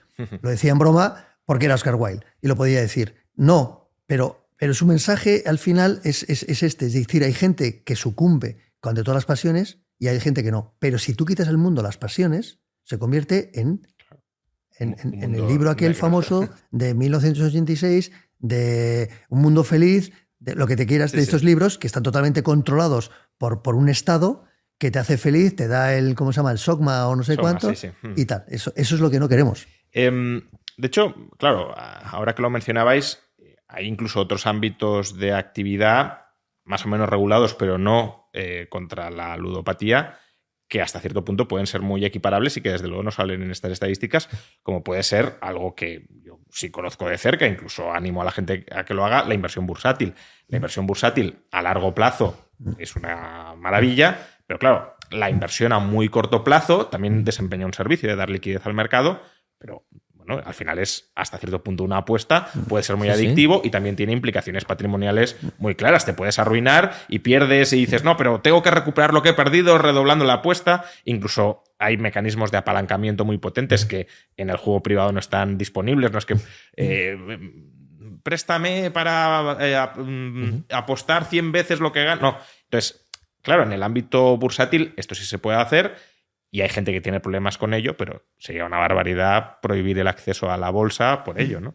Totalmente de acuerdo. De hecho, Keynes comparaba la bolsa con un casino. Quiero decir que al final la analogía no está tan mal traída o no es tan forzada como podría parecerle a alguno. Sí, así es. Es que verdad, es que todo...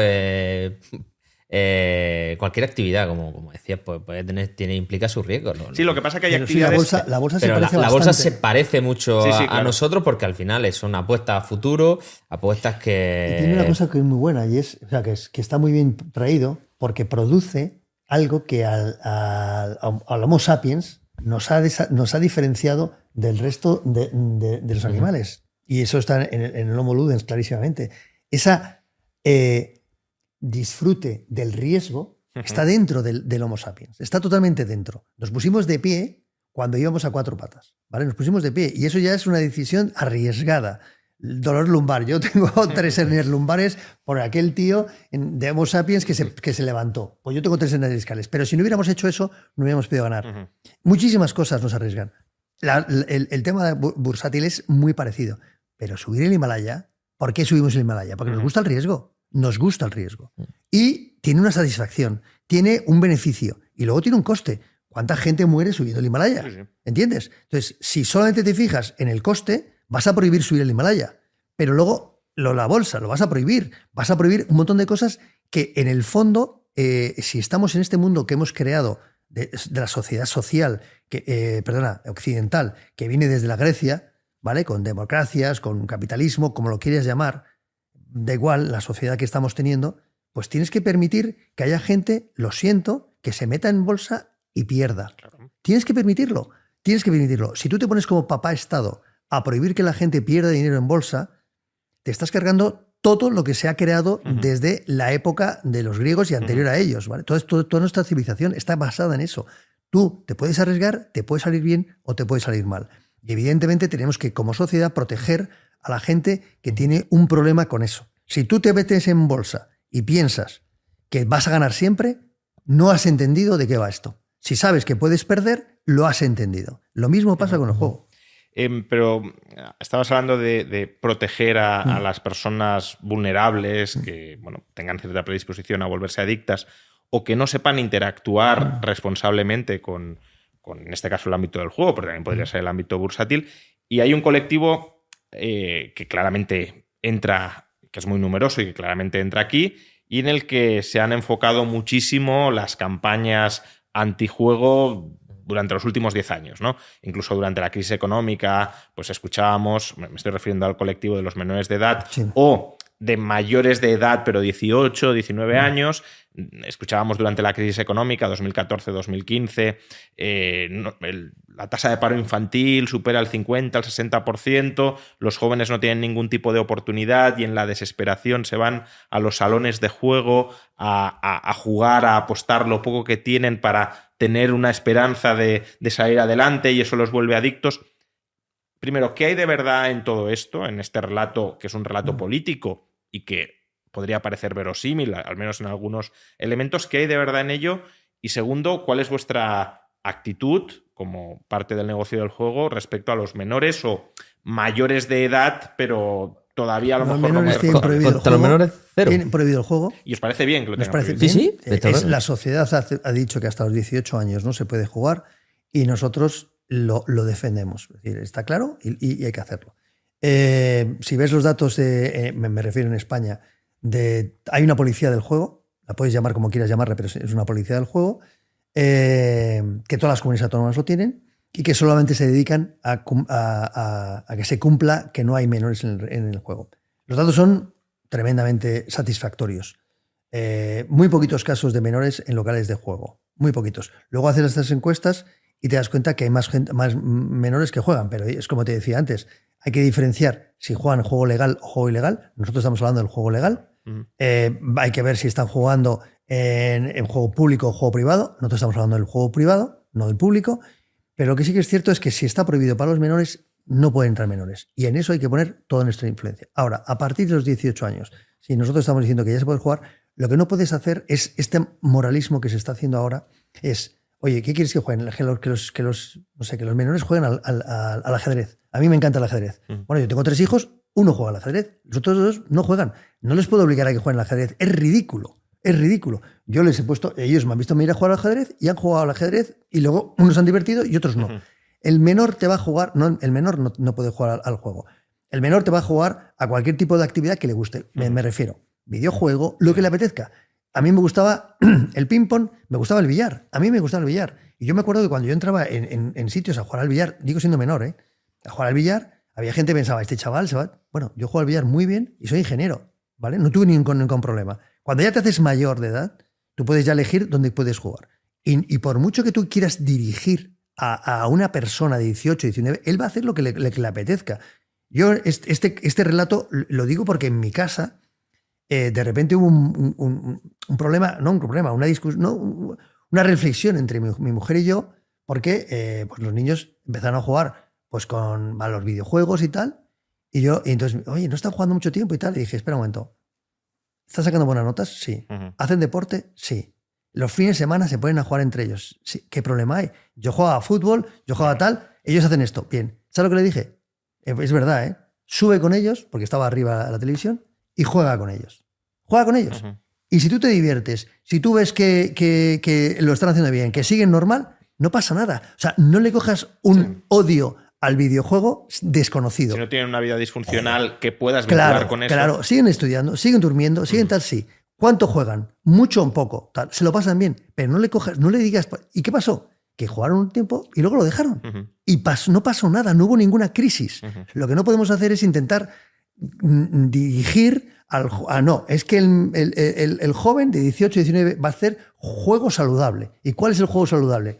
Pues el ajedrez o la danza. No lo van a hacer. Van a hacer lo que les apetezca, lo que les guste. Y va a ir cambiando. ¿Pero qué porcentaje de chavales de 18, 19, 20 años estimáis que juegan con cierta asiduidad? Bueno, hay una serie de datos ahí, es algo muy, muy normal con respecto al resto de Europa. Estamos por debajo de la media del resto de Europa y cuando tú ya estás por debajo de la media de tu entorno, tienes que decir que es lo normal, ¿vale? Una cifra normal. Una cifra que no es exagerada con respecto a la gente que juega de 30 a 40 o de 40 a 50. Es más, en nuestro caso, nuestro juego tiene un coste económico desde el primer momento. Tú tienes que pagar una apuesta. Entonces, ¿qué ocurre?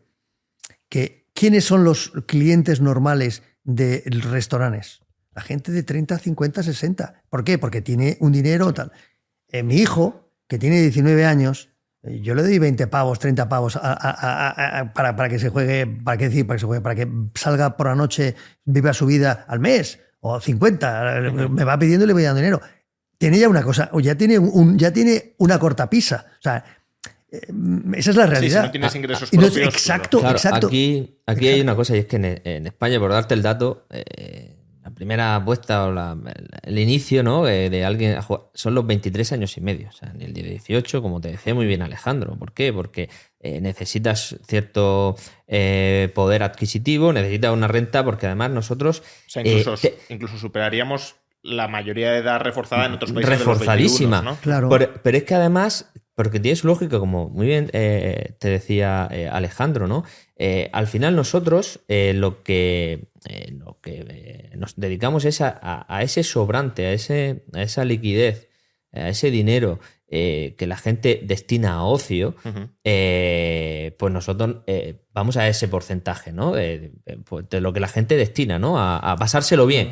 Con lo cual, tenemos dos cosas, y es que cuando la gente estamos estudiando, todos los que aquí hemos estudiado un poquito, con 18 y 19 años, vas muy pelado porque entre la universidad, no sé qué, el piso, tal, cuesta muchísimo y no puedes dedicar mucho más dinero sobrante al juego, con lo cual es matemática. Y hay muchas otras actividades con las que compites, por supuesto. ¿no? Claro. Y además, a la pregunta que decías también, con lo de la crisis y todo eso, nosotros somos un termómetro maravilloso para medir la economía, ¿no?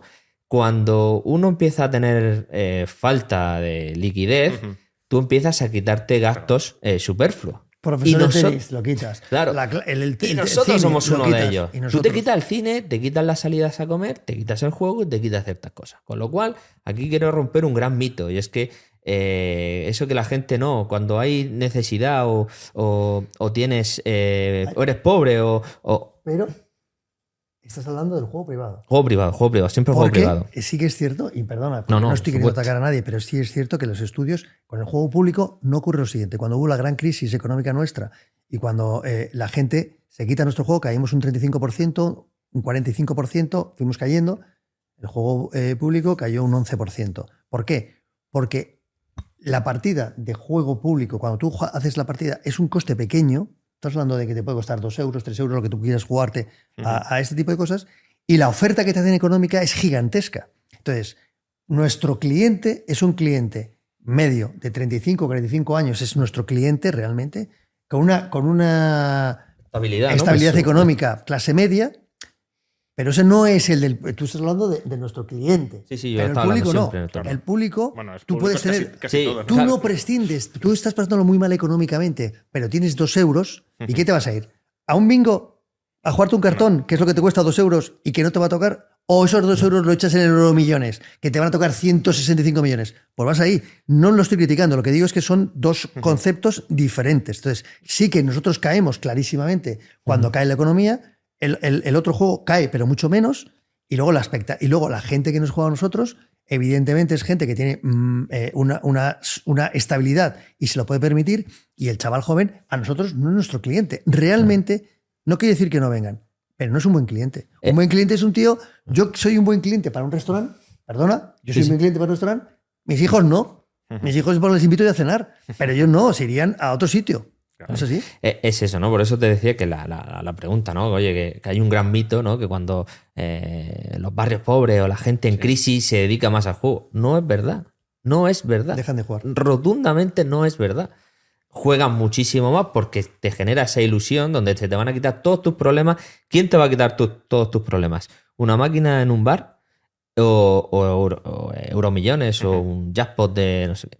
No, evidentemente. Eso sí te va a solucionar la vida. Lo nuestro no. No hay un producto. Porque además. Te venden que te va a solucionar Claro, la vida. porque además hay una cultura. Claro. Además hay una cultura dentro de nuestros clientes que saben perfectamente, el 99,7% de la gente sabe que eso es un tiempo de ocio donde va a pasárselo bien, donde va a disfrutar, no donde va a hacerse millonario. Si quieres hacerte millonario, uno, trabaja, dos, invierte en otras cosas, ¿no? O invierte con cabeza, ¿no? Pero no te vas a hacer rico en un casino. Y eso el cliente lo sabe perfectamente, por eso es rotundamente falso. Lo hemos puesto en todos los sitios, además. O sea, están carteles que avisándolo, pero es que lo saben. O sea, el que juega una máquina sabe que como máximo el premio te van a dar 500 euros, como máximo. Y te toca, bueno, pues toca cuando toca y lo que toca. Pero 500 euros no te da el sueldo de tu vida...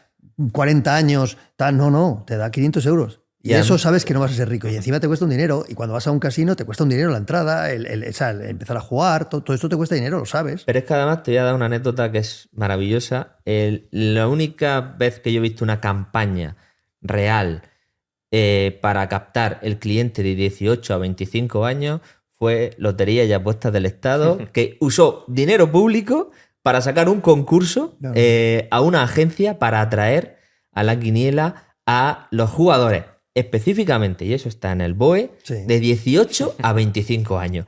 Ninguna empresa de juego ha hecho ninguna campaña exclusiva solo para captar al cliente joven, porque no es nuestro cliente. Pero el Estado sí lo ha hecho. Y eso está ahí, que no es que te lo puedes buscar, está en el BOE. Sí. No hemos sido nosotros. Pero quien busca ese cliente... Han sido ellos. He visto esto, lo mismo, pero que además mujeres. O sea, que son específicos, los tíos son buenísimos. Claro. Son geniales. Son unos fenómenos. De nuevo, sin ánimo de lucro por parte del sector público. No. Ya para ir terminando, a lo largo de esta conversación habéis dicho varias veces, oye, esta regulación le vemos sentido, incluso el sector la apoya, pero también Alejandro ha dicho esto no es un disparate, lo de no coloques locales cerca de las guarderías cuando no va a haber ningún tipo de no saben ni leer. No saben ni leer, ni tienen dinero. ¿Qué tipo de regulaciones entonces creéis que están bien y cuáles creéis que sobran completamente, que no tienen ningún sentido? Es muy claro. Cuando el que ha hecho la regulación es un técnico, está bien. Así te lo digo. Da igual lo que pidan. Y son diferentes. Y piden cosas diferentes, ¿vale? Hay unas comunidades que te dicen, oye, mira, yo considero que tiene que haber este número de locales de juego, este número de bingos, este número de casinos. Pero si lo hace un técnico y lo hace con intención. Pero ahí repregunto, ¿por qué tienen que fijar la cantidad? Yo puedo entender que digan que no esté cerca, no sé, no se me ocurre, pero de gente potencialmente problemática. Eso lo puedo llegar a entender. Ahora, si hay demanda para 100, pues que haya 100. Si hay demanda para 500, para 500. Y si hay demanda para 10, que haya 10, porque han de contingentar la cantidad. Al final, lo que te quería decir es que el juego, como que aquí la actividad económica, se autorregula. Sí, es decir, si tú pones demasiados, por ejemplo, si tú pones locales que la gente muchas veces no lo sabe, dice, coño, es que en esta calle está todo lleno de locales. Dice, sí, pero es que en el resto del barrio no te dejan ponerlos. Si tú vas a ponerlos uno enfrente de otro, tú tienes que llega un momento en que tú eres tu propia competencia. Sí, claro. Es muy fácil. Y lo digo muchas veces y esto es muy pesado, pero yo digo, si en tu barrio hay una farmacia y la farmacia consume X ibuprofenos a la semana, si tú pones 15 farmacias, se van a seguir consumiendo el mismo número de ibuprofenos. Tú no vas a ir a 7 farmacias a comprar ibuprofeno, no, vas a tomar los que tengas que tomar. Es decir, si tú ves en un barrio muchos locales de lo que sea, esa gente se está repartiendo los clientes. Si solamente hubiera uno, los mismos clientes que quieren jugar irían solamente a uno. Claro, pero... o sea, que no cambias. El número de personas que quiere jugar irá a jugar a una o a 7. Sí, eso es así, pero al restringir la cantidad, como que de alguna manera estás dificultando que nuevos entrantes que quieran competir con los que hay lo puedan hacer. Eso es un tema que va contra la libertad. Evidentemente, nosotros ya estamos acostumbrados a que no exista una libertad empresarial dentro de nuestro sector. Estamos acostumbrados, pero aún así respetamos. Cuando la norma la hace un técnico, de acuerdo, y ese técnico no es un político, normalmente lo que busca es, esté confundido o no confundido, el regular de una manera sensata un sector. Y puede hacerlo de una manera o de otra. Por ejemplo, en comunidades que antiguamente daban más libertad, al final lo que ocurría es que el mercado se autorregulaba. Claro. Y tú si abrías 5 casas de apuestas, luego cerraban 3 Por eso. y quedaban 2. Y hay otro que dice, bueno, pero yo soy más listo y voy a decir que haya 2. Bueno, pues tú lo haces de esta manera, nosotros lo que hacemos es cumplirlo. El problema es cuando es los políticos en parlamentos los que deciden y los que quieren hacer normativas. ¿Y qué, Y además qué tipo de normativas así absurdas como la que has mencionado antes tenemos en vigor o se planea establecer? Mira, normativas, por ejemplo, que te contradicen, ¿no? Te dicen, bueno, vuestros locales lo tapáis todo para que cuando la persona que entre pierda la orientación, no sepa si es de día o de noche, que siga jugando, y esto además hacéis ahí un nicho y tal. Vale, pues nosotros ponemos cristales para que se vea. No, es que claro, estáis poniendo cristales para que la gente vea lo que estáis haciendo y entonces atraerlo. Entonces dices, ¿entonces qué hacemos? Ponemos vinilos para taparlos. Entonces te van cambiando la normativa porque te dicen, no, la publicidad. O sea, fuera de mi establecimiento pongo bingo el nombre que sea. No, pero es que estás llamando, no pongas bingo. Entonces, ¿cómo van a venir? Además va a entrar una señora que lo que quiere es hacer la compra y va a entrar aquí. Ese tipo de cosas que parecen chiste nos está ocurriendo, nos ocurre. Entonces te dejan de repente poner el nombre de casino, no sé cuánto, tal. No, ahora lo tienes que quitar. Pero no te das cuenta que no será mejor que sepan que vienen a un casino o que vienen a un bingo a que no piensen que es un bar. ¿No será mejor?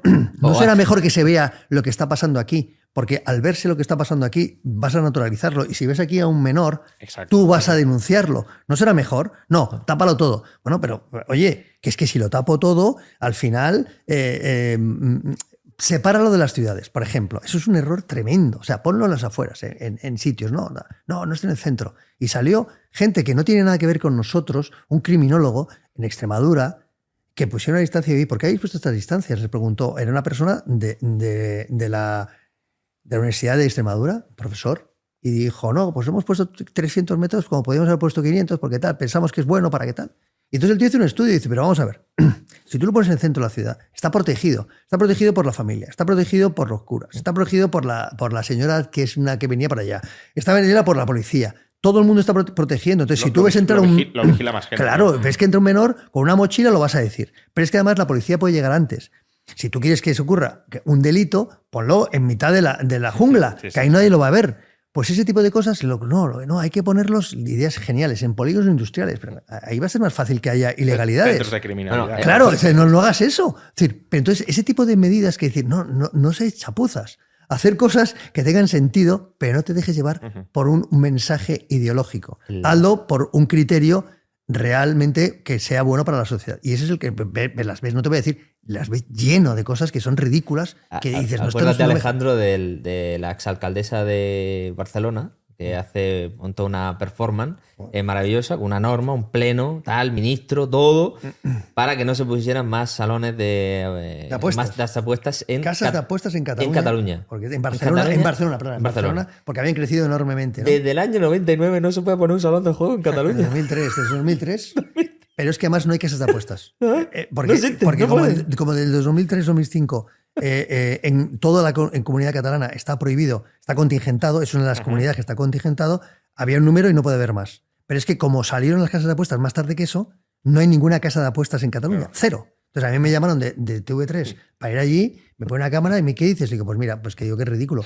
Hay 0 casas de apuestas. Yo soy ingeniero, 0, no puede haber crecimiento, son 0. ¿Vale? No ha crecido. O sea, y 100 salones en la comunidad autónoma. Pues nos ha fastidiado el reportaje. Digo, ¿qué quieres que te diga? Es que no ha crecido. No ha crecido. Y salió ella con la televisión, salió el ministro de Consumo que había entonces, que fue para allá para decir que era una gran medida, y luego la propia Generalitat le dijo, oye, ¿es que no sabéis que tenemos una medida nosotros que no puede haber más? O sea, lo que habéis dicho y nada es ridículo. Pusieron 900 metros y dijeron, pero que no os enteráis, da igual, que no vamos a dar ninguna... O sea, no vamos a dar ninguna licencia. Desde el 2005 no damos ninguna licencia. Pues bueno, ese tipo de cosas pues te hace gracia porque ya estamos acostumbrados a lo peor. Lo que pedimos es que esa regulación se haga también por consenso. Que se haga de manera consensuada entre todas las partes. No solo con nosotros, sino con todas las partes. Pero que se escuche a la sociedad y se vea realmente lo que se necesita. Nosotros, como te ha dicho Alejandro, tenemos el umbral del dolor muy alto y sabemos que puede generar tensión social nuestra actividad, como todas, pero nosotros asumimos por nuestra parte. Vale, pues bueno, pues si una medida para evitar esa alarma social o en nuestro caso tiene que ser esa contingentación, bueno, pues vamos a hacerlo así, ¿no? Vamos a contingentar, pero vamos a hacerlo de manera consensuada, viendo los pros y las contras de cada una de esas normas. Voy a romper una lanza, perdón que te interrumpa, Por supuesto, con la normativa. Voy a romper una lanza porque cuando hagan una normativa ridícula en una comunidad autónoma y vean que junto a los empresarios del juego protestan los sindicatos, yo creo que somos el mercado que estamos más unidos, los sindicatos con los empresarios, porque ellos protestan diciendo que hagan una normativa, pero no echen 5.000 personas a la calle. ¿Qué vamos a hacer con estas 5.000 personas? Y es tremendo. Yo hablando con los sindicatos, es que yo creo que somos de los que mejor nos llevamos con los sindicatos, lo cual ya es preocupante para el que hace la normativa. Que te vengan a protestar a la vez empresarios y sindicatos por la misma medida. Y ya para terminar, porque claro, habéis dicho más o menos que bueno, el grado de profesionalidad política en España a la hora de regular todo esto no es muy elevado. ¿Hay algún país occidental o europeo que consideréis más o menos ejemplar en términos de regulación, de estabilidad, de tipo de normas respecto al juego? Te diré que cuando te dije que la capacidad de juego en un país y en otro era muy similar, este tipo de comportamientos es muy similar también en toda Europa. ¿Vale? Estas corrientes moralistas se replican en muchos países. Sí que es cierto que hay países, por ejemplo, como el Reino Unido, que tiene una tradición en juego muy superior a la nuestra. Está muy permitido y está muy dentro de la sociedad la libertad individual, en tanto para jugar como para otras cosas. Y claro, tienen una serie de normativas diferentes a las nuestras, ¿no? Es decir, las apuestas sobre el gorro de la reina que te dije, y esto está totalmente permitido, pero sí que es cierto que estas corrientes moralistas ocurren en todos los países. Y te voy a decir un caso que es muy, muy significativo. En Brasil, las apuestas, las loterías están prohibidas y la lotería del bicho es la lotería más importante del mundo ilegal. Se juega en todos los sitios y no tiene ninguna seguridad. O sea, no hay notarios haciendo sorteos ni nada. Es en la calle, unos tíos te dan un boleto, son bichos que no sé cuántos, tú tal, y luego te dicen a la tarde, pues ha tocado este y este. Y se juega, todo el mundo juega en Brasil a eso. Eso es lo que yo creo que la gente tiene que reflexionar.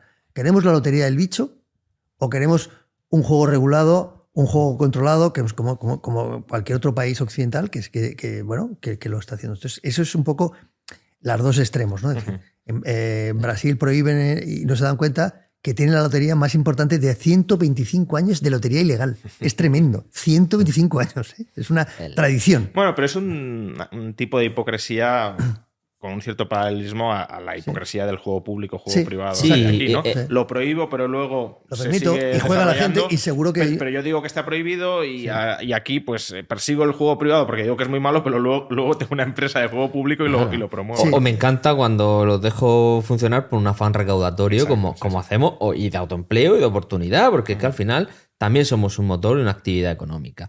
Entonces, al final, bueno, lo que creo que es la mejor, el mejor reflejo o la mejor regulación tiene que ser aquella en la que se hace por consenso y mirando cómo es tu sociedad. Una sociedad mediterránea, latina, no es igual que una nórdica o que anglosajona. Así es que cada país tiene sus costumbres, tiene sus tradiciones y lo que tenemos que hacer es adaptar esa regulación a nuestra realidad, y no se puede hacer tabla rasa ni por un sitio ni por otro. Pues muchísimas gracias por habernos acompañado durante alrededor de hora y media arrojando algo de luz sobre el mundo del juego en España y sobre esa hipocresía tan flagrante entre la actitud del Estado con el juego que monopoliza frente a el juego que regula, pero del que no se lucra salvo a través de las tasas y los impuestos respectivos.